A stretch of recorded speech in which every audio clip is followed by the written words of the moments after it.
Tunamshukuru Mungu kwa neema yake. Tumekumbuka kufa na kufuka kwa Yesu. Lakini kama ulivyosikia ujumbe wa leo, tulikuwa tumelenga maana ya ile alipokuwa msalabani, pazia la hekalu likapasuka. Kwamba mambo makubwa matatu yaliyofanyika wakati pazia inapasuka, maana yake ilikuwa ni kwamba iliondoa tofauti kati ya makuhani wakuu na watu wengine. Ndio maana leo yuko Roho Mtakatifu kwa kila mmoja, na anaweza kumwendea Yesu kwa njia ya maombi na akamwita, na Yesu yuko tayari kumsamehe na kumwondolea dhambi. Yeye mwenyewe ndiye Pasaka wetu, amechinjwa kwa ajili ya dhambi zetu. Nafikiri watu wote, Yesu alikufa kwa ajili ya watu wote. Kinachokuwepo ndani ya vijana sio wao, lakini ni dhambi iliyo ndani yao. Kwa hiyo tunawaita vijana wote wamjie Yesu ambaye amefufuka, na Yesu yuko hai hata sasa.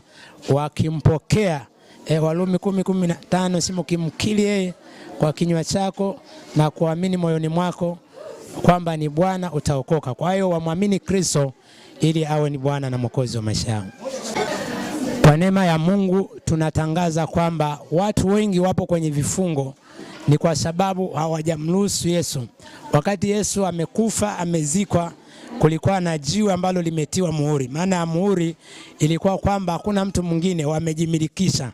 Sasa hata sasa hivi shetani ameweka mihuri ya dhambi, lakini Wagalatia 6:17 anasema Paulo, nimezivaa chapa za Yesu. Ukiokoka unazivaa chapa za Yesu. Mihuri ya shetani inaondoka, unakuwa huru unapomwamini Yesu. Kwa namba zangu za simu, namba 0767 77 81 27. Nitarudia tena 0767 77 81 27. Napatikana, hii ni mtaa wa Kingazi A, kata ya Kwembe, wilaya ya Ubungo. Tupo katika jiji la Dar es Salaam. Huku ni maarufu kunajulikana kama Malamba Mawili, lakini ni mtaa wa Kingazi. Kwa wale ambao ni wakazi karibu na Mbezi ya kwa Magufuli, basi tupo karibu kabisa huku. Tunawakaribisha watu wote, njoo tumwabudu Mungu katika ibada zetu. Ibada zetu zipo kila Jumapili saa 12 mpaka saa 4:30, lakini pia tuna ibada ya jioni saa 12:30 mpaka saa 3 usiku. Kwa majina naitwa Peter Kisusi, nimeokoka na mpenda Yesu. Ninamshukuru Mwenyezi Mungu kwa ajili ya siku njema ya leo. Ndio ni siku ya ukumbusho wa kufufuka kwa Bwana wetu Yesu Kristo, ambaye tunaamini kwamba aliyashinda mauti, na ndio maana sasa hivi tumekombolewa kwa ajili yake. Amina. Kanisani ni mambo yote, sherehe iko kanisani, na naamini baada ya ibada hapa tuna chakula kwa ajili ya kanisa. Kwa hiyo na baada hapa tutaelekea nyumbani.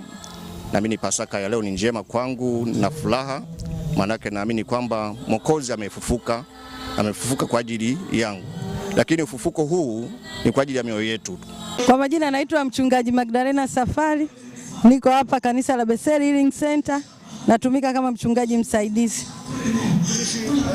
Kweli ni baraka nyingi ambazo nimezipokea, na pia ninashukuru kwa upendo wa Mungu kwa kwetu sisi, ambapo amemtoa mwanawe Yesu Kristo afe msalabani kwa ajili yetu.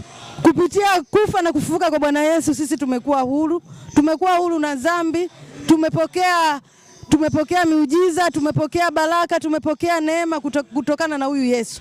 Wengi tulikuwa tunateswa na mateso ya ibilisi adui shetani, lakini kupitia kufa kwake Yesu tuko huru.